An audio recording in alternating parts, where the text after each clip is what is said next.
What up? Welcome back to another episode of Comes the Time. That is O'Teal. And that is Mike. How you Fun- doing today, buddy? I'm good, pal. Good. Getting ready to go to Los Angeles tomorrow to promote the special. So we're in the crunch time now. But we had a fun one today. We were joined by uh, Chris Folkerts of Grenco Science and the G Pen. If you've ever heard of G Pen, that's Chris. And we've got one. They're collabing with the Grateful Dead. And we were stoked to have him on and just to learn about the business and learn about Chris. And what a cool dude, huh? He pivoted and Super cool. followed his bliss into another world of the cannabis space, and it's working out very well for him. Yeah, it's super cool too how he talked about the process that it took. It took 10 years, and I definitely can relate to that more now that I'm older. And so just everybody out there, don't give up your dream if it doesn't work out in the time frame you're thinking about.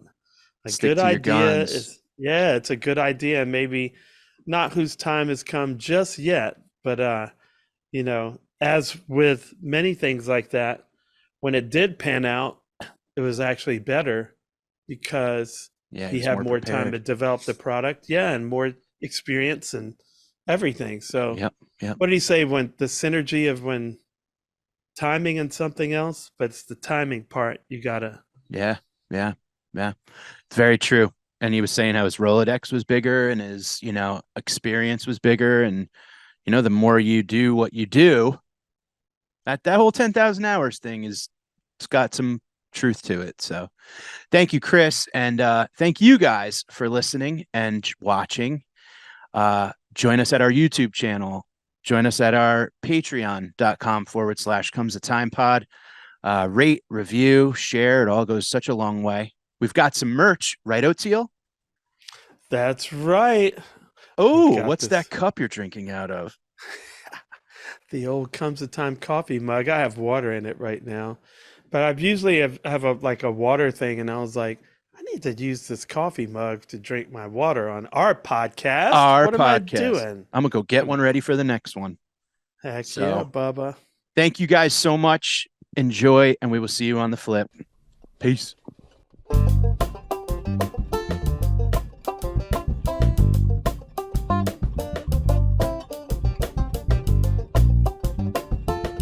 So is that yours Is it mounted on the wall? Am It I? is. Yes, it is. You want to see it? Yeah. Yes, Yeah. please. I was like, oh, that looks kind of like it there. So this is actually one that a prototype. So you wouldn't see the base is different. Yeah. This didn't work because of some issues with some bleeding over on the paint. This device, which isn't launched yet, but is our next product to launch. So the whole thing's modular. So this just pops on, and this is how you get it, right? Right. Then this is a component of it called the module, our next product to launch, and then you're able to have this whole powered up component that you can use for dry herb or concentrates, right? So different modules inside of here that pop out, and there's one for dry herb and there's one for concentrate. So there is a co-branded version that will match the device completely, and then as well we're going to be able to utilize the screen. Currently there is the SD card slot where I probably will get a chance to do some video.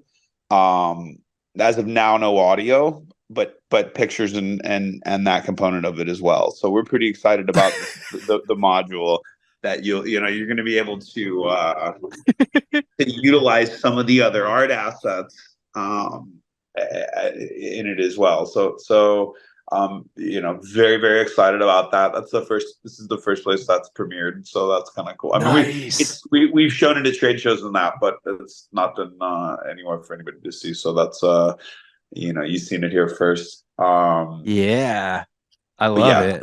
the wall mount. So you can actually mount it with auto wall mount, but just to kind of show you how easily it comes off, it's just kind of slides into there, and there's 3 screws on it. Wow. Yeah. And there is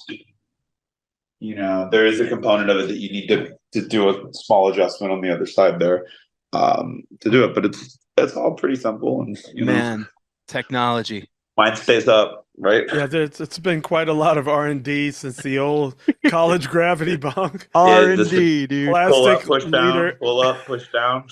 Yeah. Yeah. I was explaining that before. It's like you needed an iced tea pitcher, a 2-liter bottle of soda, scissors, uh, Yeah, a you're in a business. bong stem, some type of I don't I mean, know. listen, you could get away with a lot, right? That was like a subject. Bong stem was subjective because you could get away with 10, aluminum foil. Aluminum That was foil. aluminum foil was you use what was readily available in the If we had 90s. company, we used a bong stem. Yes, correct. Chris is like, bong stem. We used corn cob. We were You know? kids. We were Yeah. kids. We didn't have money, right? No, MacGyver.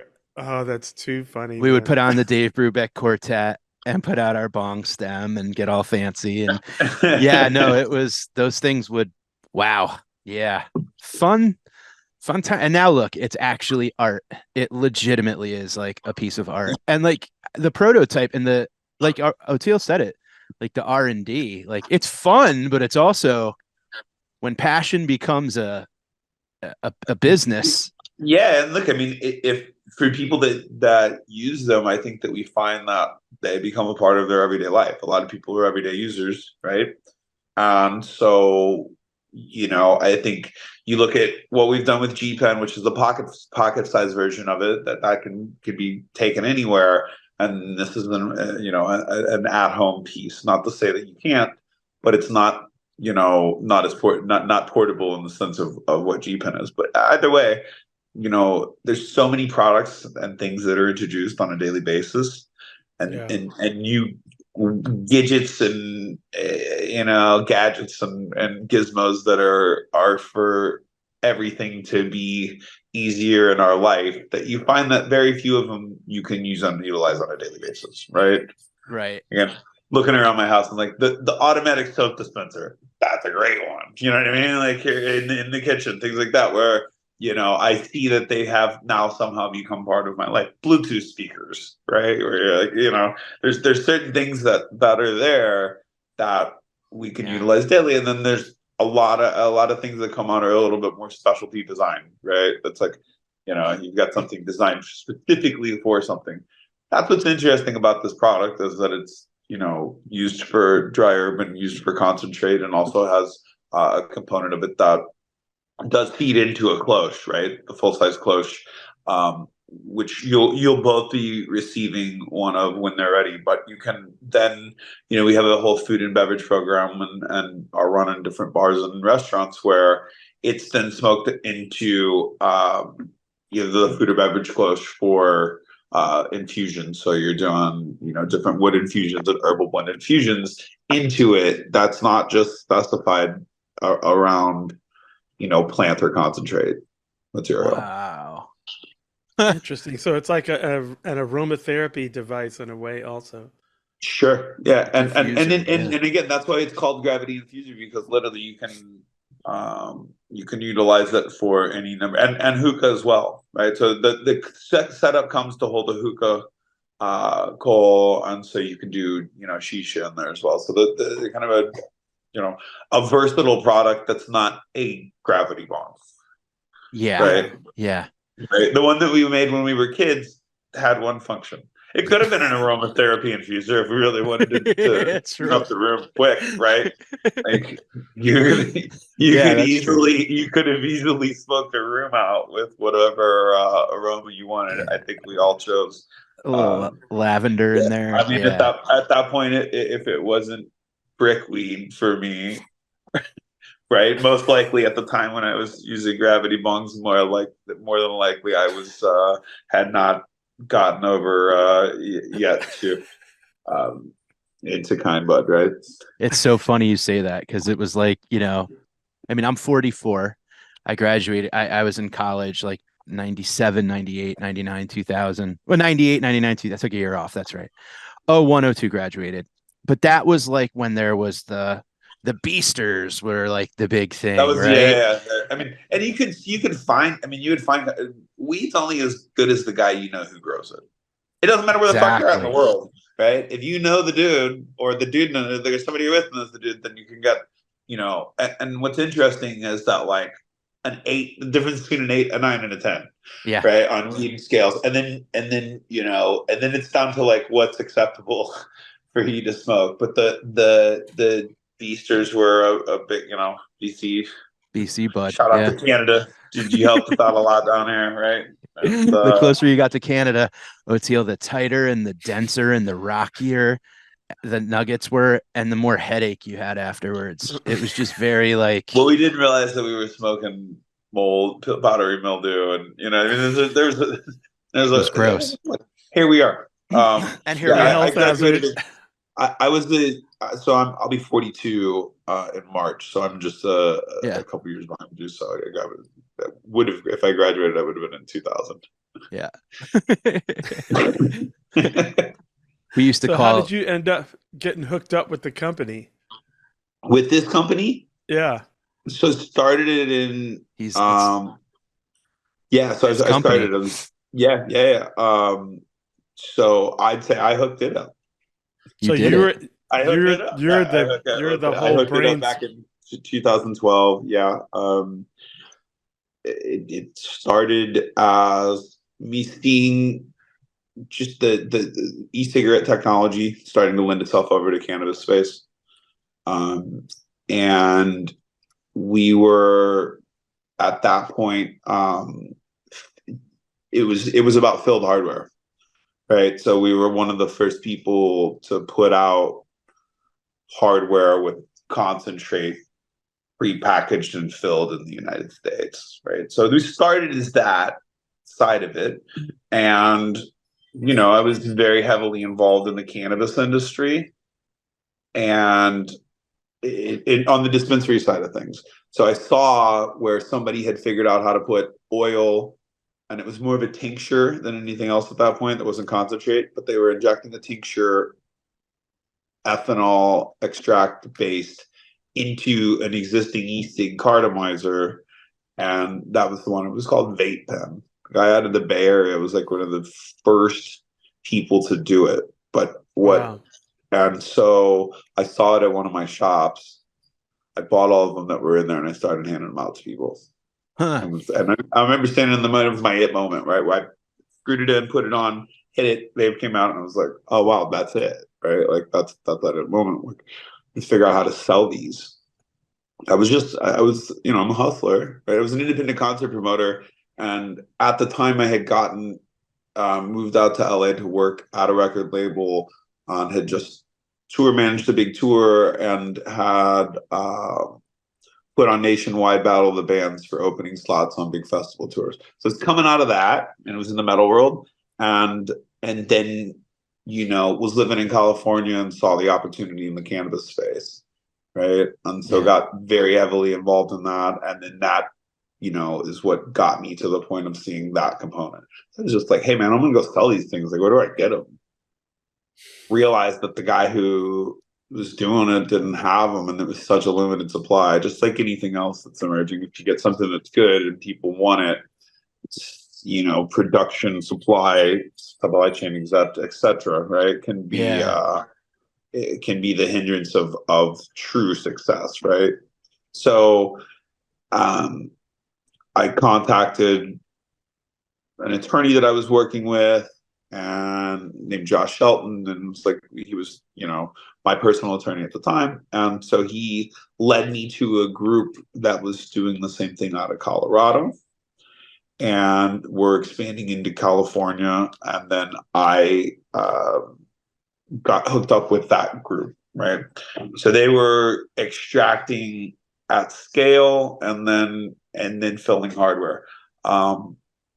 I realized that it wasn't the group that I particularly was destined to be working with, so I broke off from that group to start what is Grenco Science today, right? So 2011, 2012, we were still involved in the cannabis side of things, and we were launching this hardware, and I saw the opportunity really where I was coming out of the cannabis industry, not coming out of it, but I was very heavily involved in the cannabis industry, but saw there be an opportunity to work on the smoke shop side of things, where here's something that's been established for a long time, and I don't have to operate within a certain set of parameters because I'm not touching the product or plant, and I become a hardware and tech company, Yeah. right? So there was Yeah. this, like, the decision to one day shut it all off from making the oil and focus directly on hardware. And so that was where Grenco Science was born. And interestingly enough, when we made the first 10,000 units, there was Grenco Science was the name of the company. Grenco's not a real word. So do you get people to say it and type it? You're not dealing with the SEO component of it. So that was, Yeah. and science because it sounds cool. Right. And so, and then listen, there was a lot of science involved in what we were doing at the initial time, right? Because we were really heavily involved in the concentrate component of it. But we sold the first 10,000 units, and it was the original product was supposed to be called the Geo. Each brand, it was going to be all about the G on the pen, but each one was supposed to have its specified, name. And so the first 10,000 we made, there was no instruction manual, and it didn't have, uh, the name anywhere. So everybody just started calling it G Pen, and that stuck. Right, like totally, Yeah. it became out of a byproduct of um, just us not being prepared on the initial. And so, and then at the time, like the first 10,000 units, we sold them all, and there was something wrong with almost every one of them, right? Like, Mm. and whether it be that they didn't turn on, there wasn't a charger, there was something going on with all of them. And so, and at the time I had a lot of friends that knew what I was doing in the cannabis space. And so, they were like, "Are you really going to keep selling? Is this what you really going to do? You're going to go sell e-things? You're just, I'm like," and because I was telling them, "Hey, I'm not working on the cannabis side of things anymore. That's what I'm working on." And so a lot of people, in those early phases of it where people see that you're doing really well and focusing on something else that to be has greater potential than sticking with what you're currently doing. Yeah. Sometimes people can't, it's difficult for them to grasp. And so, Sure. um, we were, and at the time, live here in LA. And so my access based upon my previous job and the fact that I had something that was people were seeing for the first time, it was an emerging technology, right? So you've got that kind of like perfect storm where you're able then to get these into the right people's hands, and opportunities just started coming, and growth started coming in pretty rapidly based upon those two things, because we would show up with a box of 50 of them and be like, "Here you go, give them out." Give them Right, out. like Yeah. that was the marketing play, Yeah, right? I Just show saw up. Mike Tyson's face on something you guys did.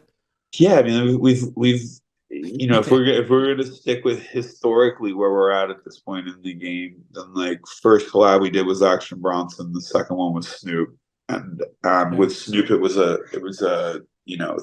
3-year very extensive partnership that we did, and we put on a lot of events, did a lot of things where he put it in the hands of anybody and everybody you could have ever dreamed of, right? Yeah.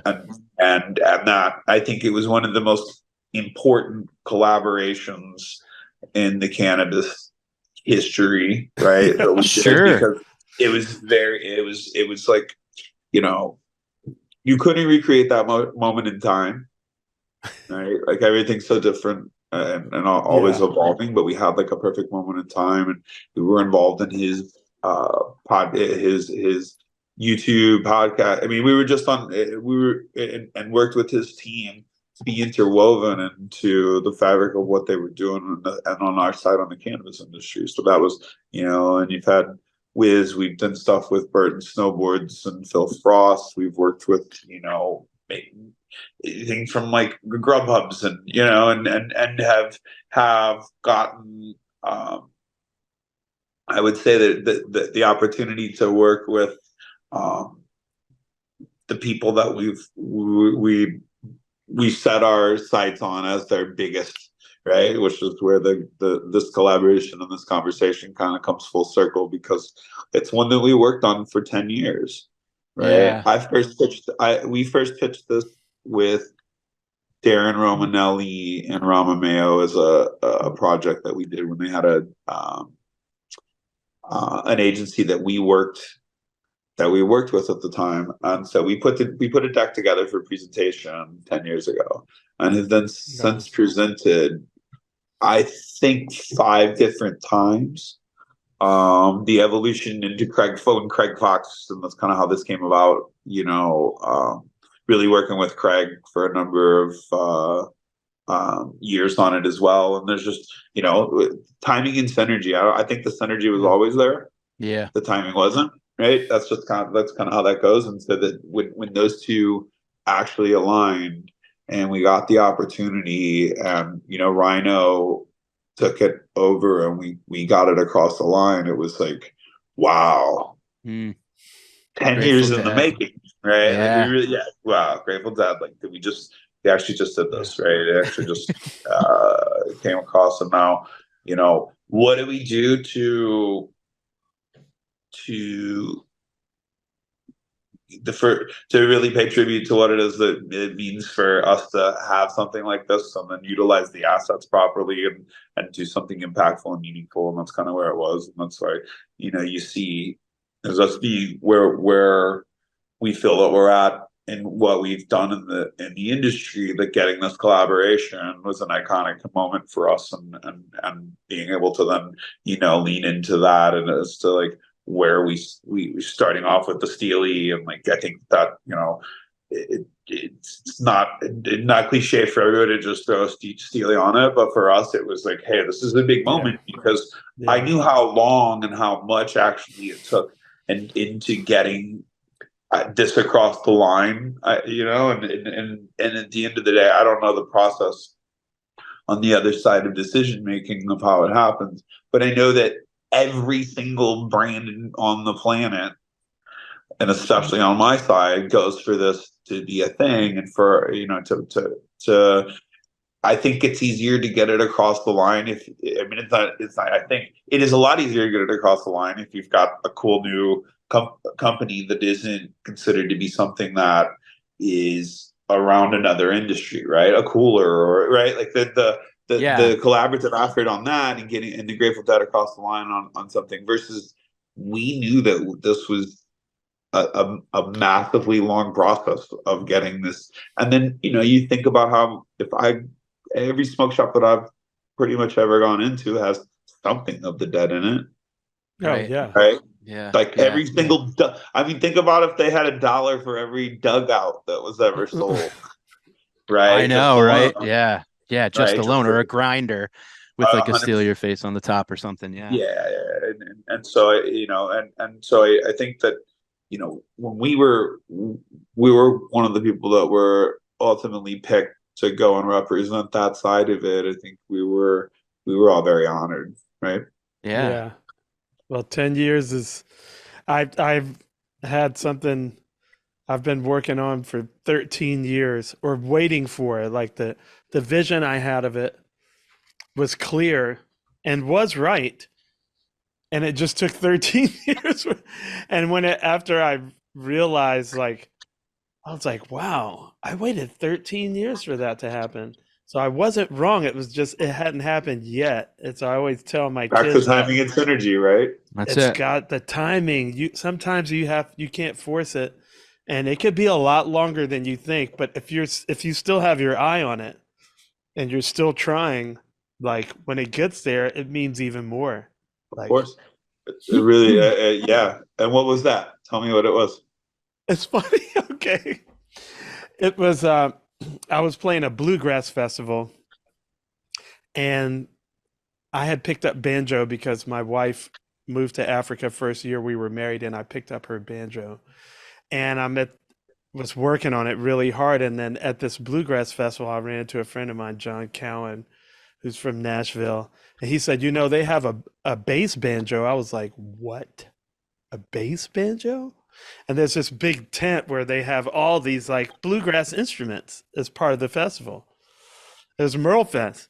And so I beelined it for that 10, and there it is, this big bass banjo. I was like, no way. I gotta have one. I don't even know what I'm gonna use it for yet, but I'm gonna get. So I bought it, took it home, and it has a real African sound to it. So at that time I was with Tedeschi Trucks Band. Yep. And you can find videos of it. I used it in my bass solo with TTB. It didn't really take. And like, over 13 years, I would keep trying it out. My banjo record, I was like, so then fast forward to this last year, the final tour of Dead and Company, Mickey Hart buys this African instrument called a balafon, but he has it like, I think it's mic'd up and triggering all kinds of spacey stuff and other sounds. Yep. But at its heart, it's still a balafon, which is like an old, it's like a big wooden xylophone. Cool. But it's tuned in pentatonic, so no matter what you hit, you're gonna make cool sound, cool melodies and chords and whatever, because it's all pentatonic. So he was like, "Hey man, can you play a fretless on this or something different? We need to go somewhere different with this." And I was like, "Man, I suck at fretless." "Oh, get out of here! You're a bass wizard." I'm like, "Yeah, not on fretless, man. There's a reason I don't play it."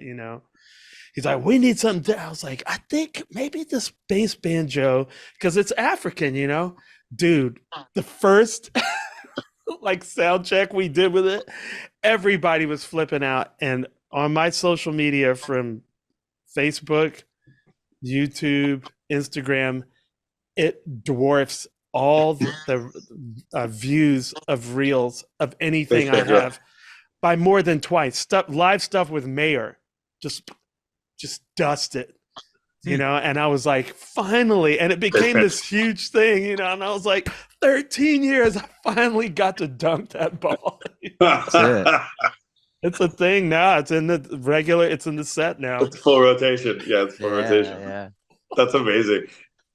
And you know what else is, and what's cool, Chris, about thinking about that 10 years, right? That you now have a collaboration with the Grateful Dead, and your product is 10 years more mature. You know what I mean? And listen, and the whole company, the everything. I mean, there's no way that I could have done then what I could do now, for sure. Yeah. I think that it is the same proverbial dunk that you experienced, right? Like, okay, now, like, what my Rolodex and my resources are different. Yeah, they are, right? Yeah. That's the truth. And the cool thing is like, it's a collaboration, it's a partnership, right? This is we've got a couple of years, and so what you're seeing is the first iteration, because I think the iconic imagery component of the Steely meant so much, and to get that lockup logo approved, right? Like, yeah, shit, man, it looks amazing. It's beautiful. It's beautiful. Thank you. I also love the good old Grateful Dead tag on the back too, like with the stars and that's my favorite of all, like. And we want to lean into that more, right? Like, that's why I said, like, because this is a partnership that's going to extend out, like, we're gonna go way deeper on it and really create more collectible components of it. Yeah. But if you have something that's gonna stay as the main line that was there, because I mean, my minimum order quantities on these, on the dash and things like that, it's 5 figures high. So we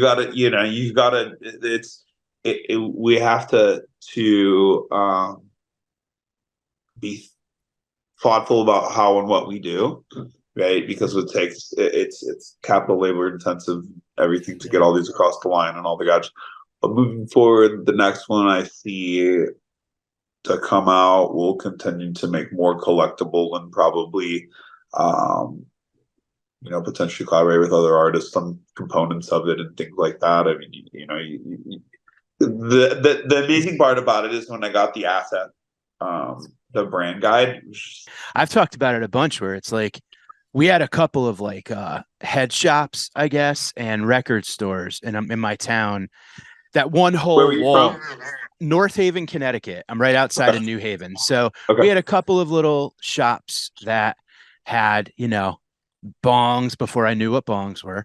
But I Lava would go lamp. lava lamps, tapestries, Jim Morrison blacklight posters, 100%. 100%. boobs, what do you call it? Like those the mannequins with massive boot with like pointy spikes on everything, and I'd go in there and kind of like look around, but the thing that always got me was that wall of t-shirts, and I would just stare into like the iconography of like Eddie from Iron Maiden, and like Yep.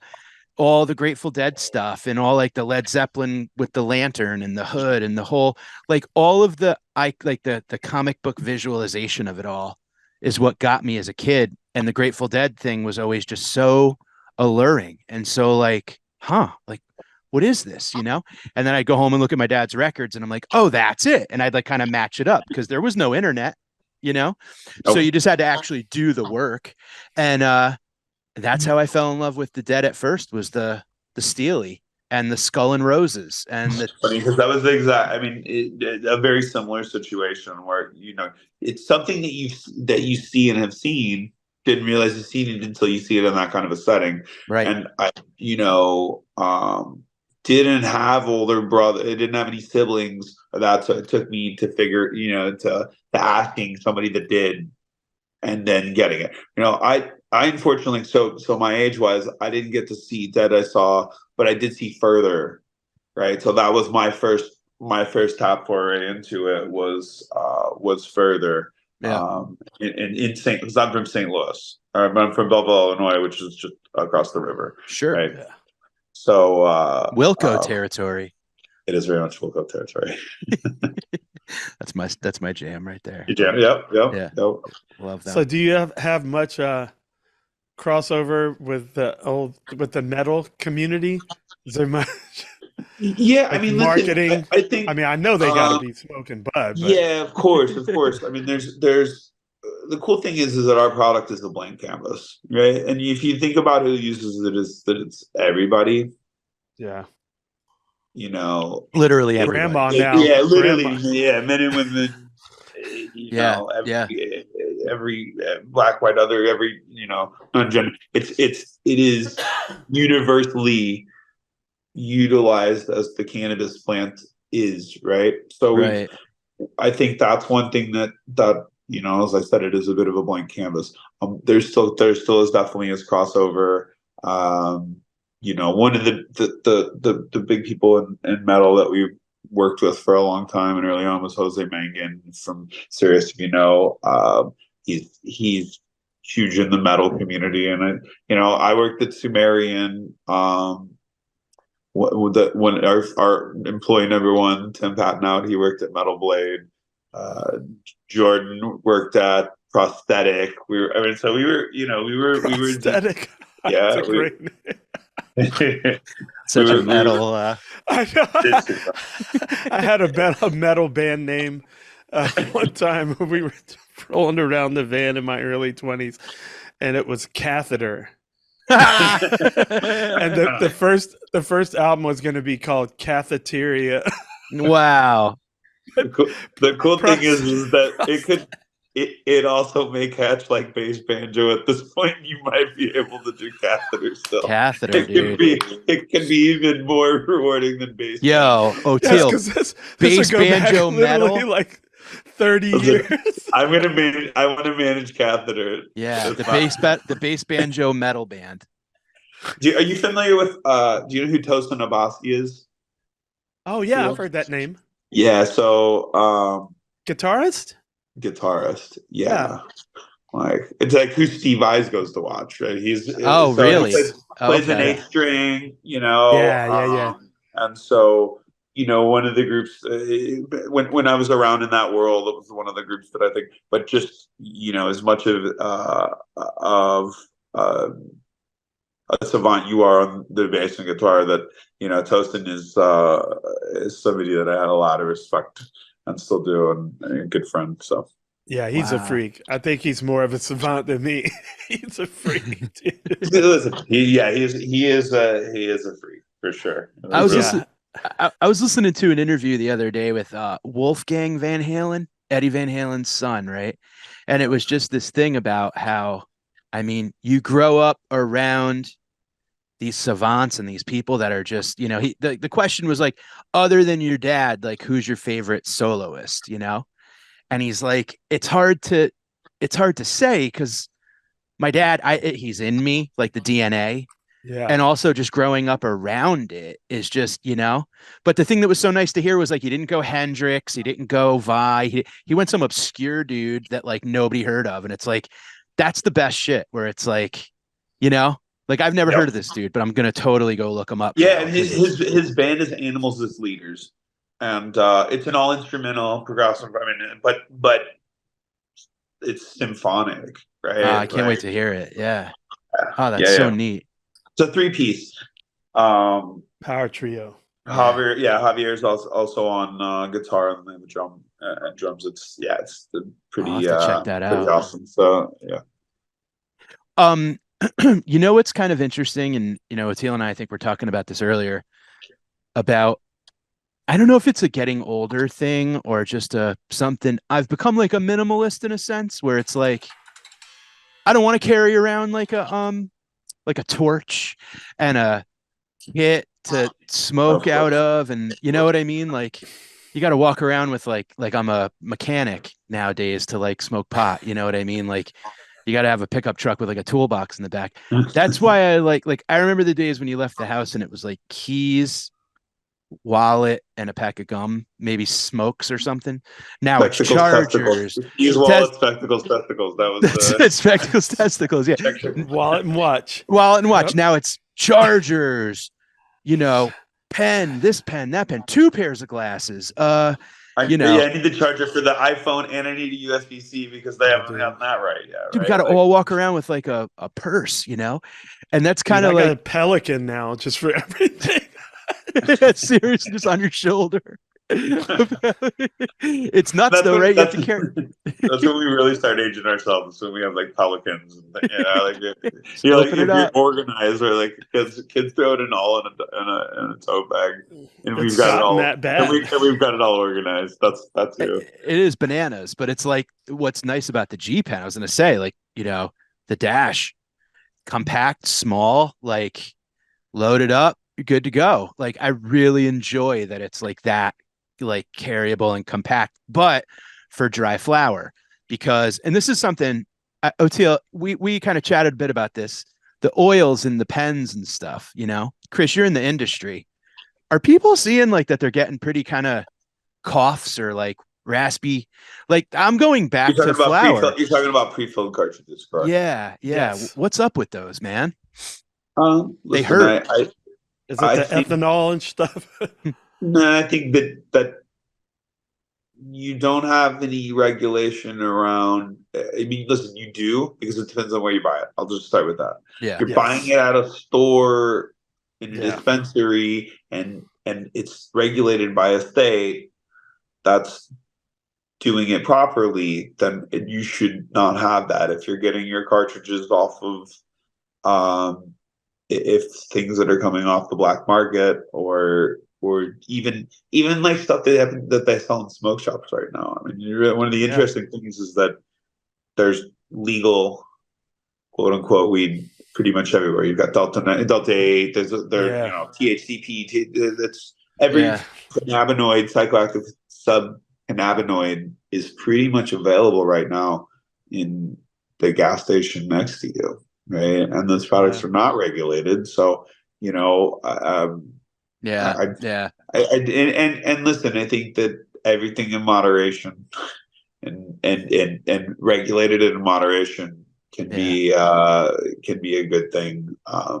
especially when it's you've got something that so many people are using, the cannabis plant in general and every variant of it, right? But this category you talk about is about 40% of the market. 20, Yeah, 20 it's a to lot. 20% in a lot of places, and upwards of 40 in some of the places that have been Because their it's easy. regulations have tiered it more towards that, right? It's so easy, of course. You don't Yeah. touch it, you don't have to do anything, No right? ash, no lighter, no. Yeah. The convenience component of it is light years above everything else. The smell. Let's just talk about the Yeah. smoke component Goes up away front, like that. right? Whether it be concentrates or if you're utilizing concentrates, or you've taken all the plant material out that everybody's known as combustion, the smell that you've associated with marijuana since as Yeah. far back as was Yeah. burnt. It was Yes. it had already been burnt, and the Yep. combustion component of it, and it stinks, and so I think that you have the discretionary component of what they offer are the biggest driving factor of, I don't know the biggest, but like, again, discretionary in all ways. And then of course you take something that traditionally people were smoking that was, if you really knew somebody that was growing good weed, it was probably tested on the 20 percentiles. But then again, that's like such a small percentage that a lot of what we smoked historically was in the 8 to 20% range, depending, Yeah. over the course of our lives, of where we've used it. So now you've got that, you concentrate it up into potentially even in the 90s. It's functionality component becomes great, right? And that's recreationally and medicinally, right? Because I do believe that there's two that are ultimately, and that's why some places still have both, right? Right. Should be able to You should be able to utilize this if you're a cancer patient and are having issues with either pain or even or appetite suppression, or any of the things that we've known, that now everybody that we know are 1 degree of separation for just about everybody on cannabis, right? All Yeah. 4 of my grandparents are alive, which is such a blessing, obviously. And 2 of them have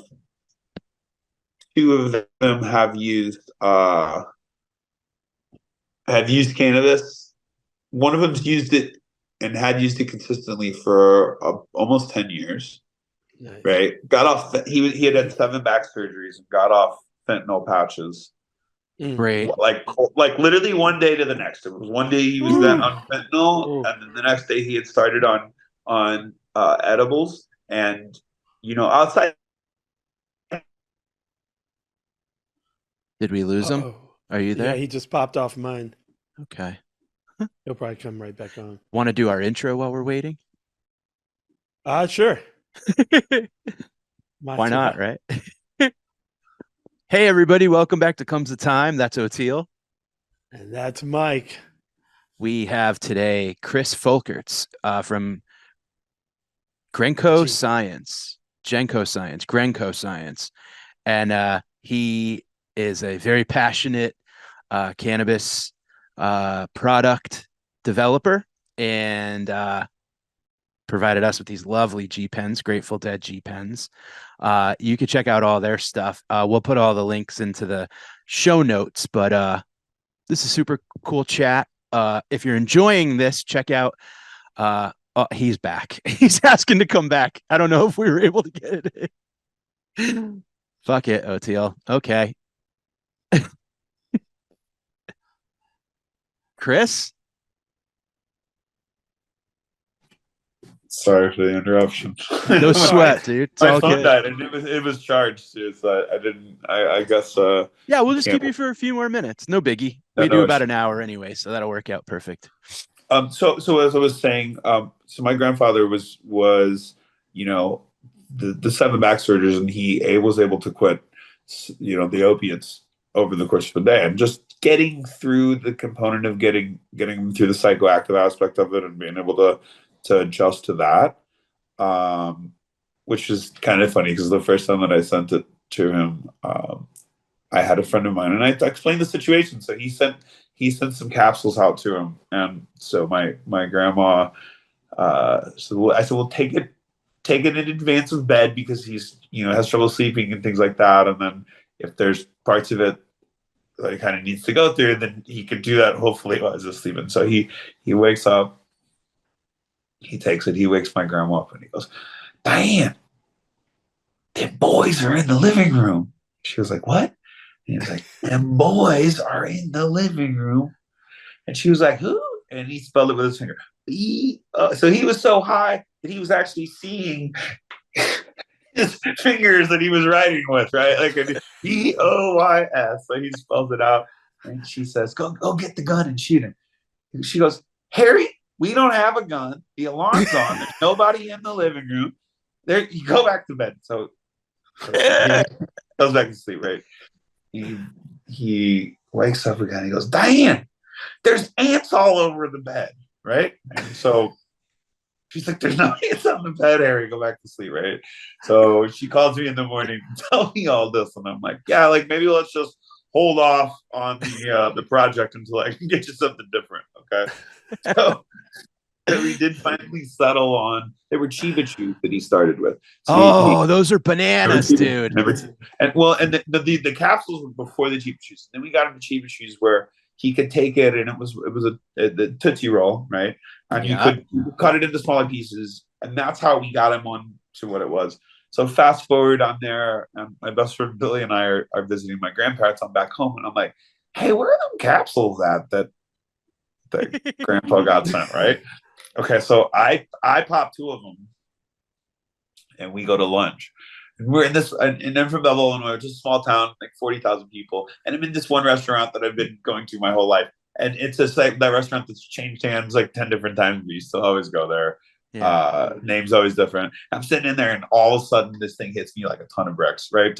Like it podiums as highs that I've ever had, right? And I'm thinking a lot of different things. Then when I'm thinking, I can't believe that for my grandpa's first experience on marijuana, this is what he had because I'm played out, right? And that's when Billy's like, he's like, I've never seen you this played out before. I'm just like, I know, this is crazy. And so I immediately was that was my grandfather's. He'd never done any drugs in his life ever, right? And so I gave him this capsule and realized how far down the rabbit hole I had actually sent Oh my God. You might as well have dosed him. I mean, you did. 100%. I could have. I love it. You gave him edibles to help him with his back pain, and his reactions, go get the gun. He heard people in the living room, and just fully thought that the house had been the perimeter had been breached, and that that's the cannabis. Eating cannabis is no joke. Yeah, it is terrifying. Like, listen, like mushrooms. Think like it's literally. I think in that order, it's number 3. But there are number 3. It's number 3, right? I mean, if we're taking peyote and if we're taking the other ones out of it, but as far as eating it goes, it definitely falls into the mushroom category in the higher dosage. Oh God, I mean, I've had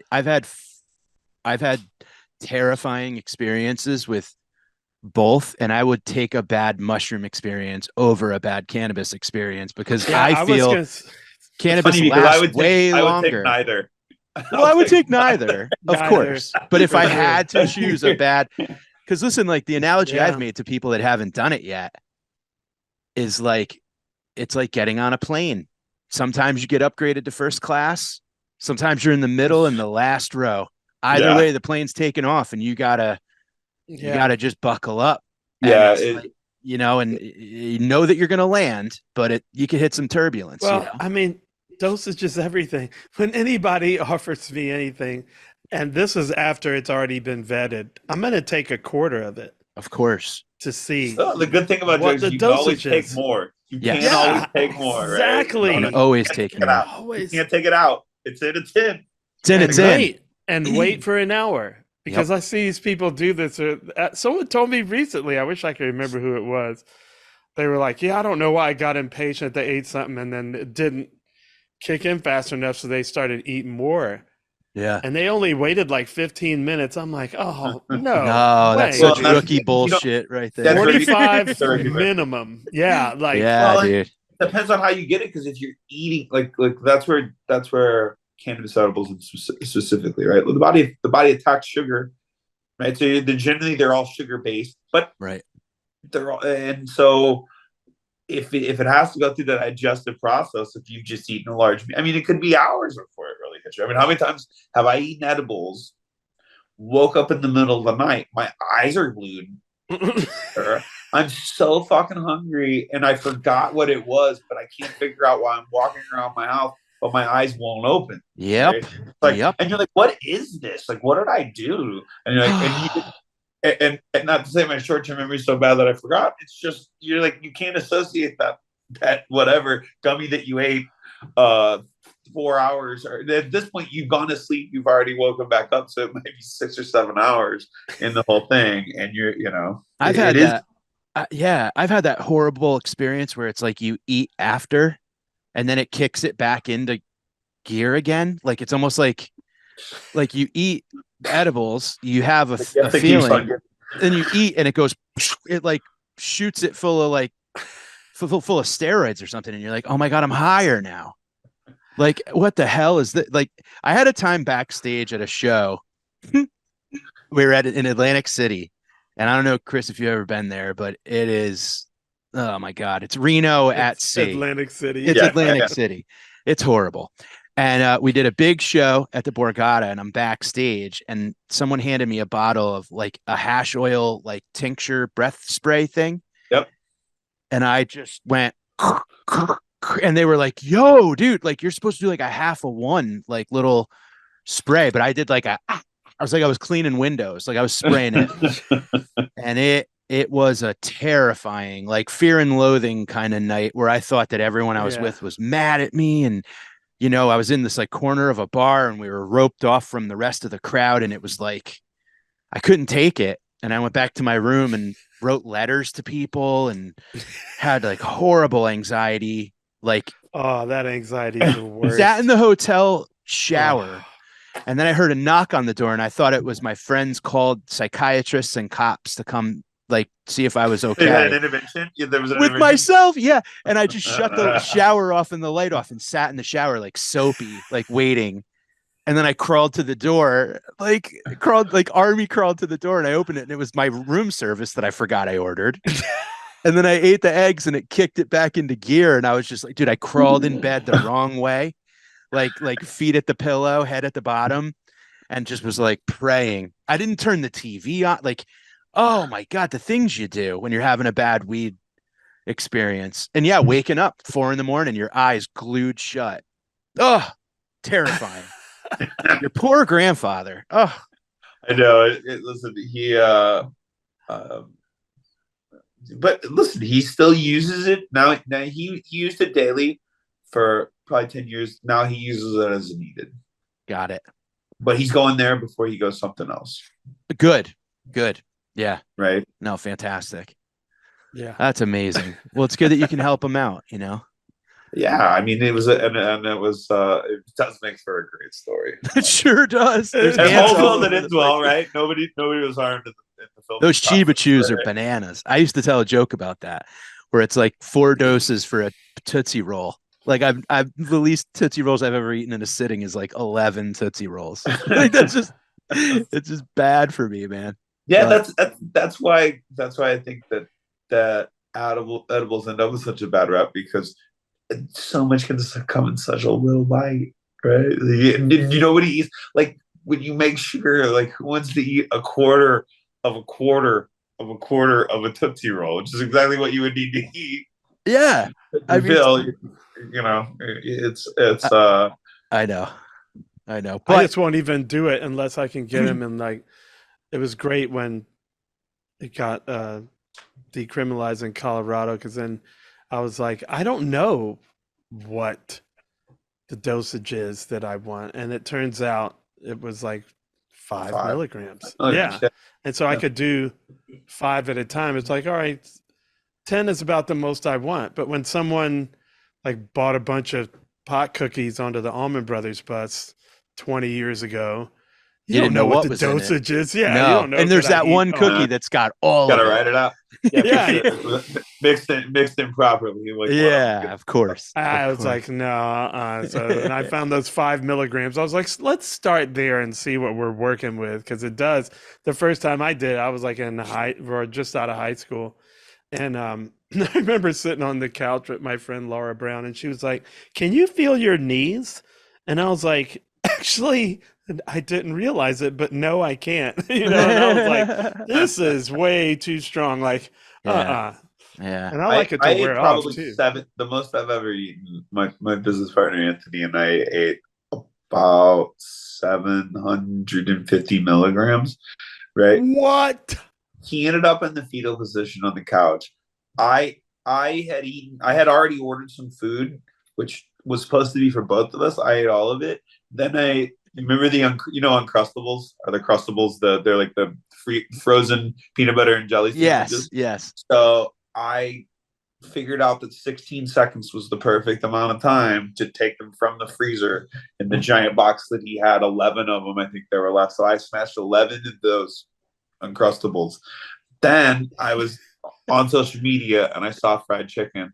And so I drove from Santa Monica to Roscoe's and I ordered a half a bird and 4 sides and ate it all. I don't know what the calorie count would have ended up being, but probably I felt like Joey Chestnut.